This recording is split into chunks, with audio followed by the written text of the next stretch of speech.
الطارق۔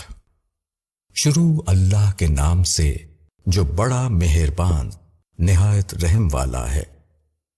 قسم ہے آسمان کی اور رات کو نمودار ہونے والے کی، اور تم کیا جانو کہ وہ رات کو نمودار ہونے والا کیا ہے؟ چمکتا ہوا تارا۔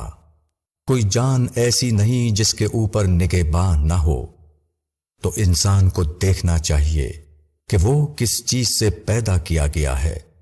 وہ ایک اچھلتے ہوئے پانی سے پیدا کیا گیا ہے جو نکلتا ہے پیٹھ اور سینے کے درمیان سے۔ بے شک وہ اس کو دوبارہ پیدا کرنے پر قادر ہے۔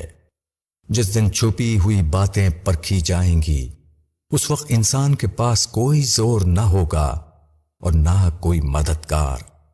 قسم ہے آسمان چکر مارنے والے کی اور پھوٹ نکلنے والی زمین کی، بے شک یہ دو ٹوک بات ہے اور وہ ہنسی کی بات نہیں۔ وہ تدبیر کرنے میں لگے ہوئے ہیں اور میں بھی تدبیر کرنے میں لگا ہوا ہوں۔ بس منکروں کو ڈھیل دے، ان کو ڈھیل دے تھوڑے دنوں۔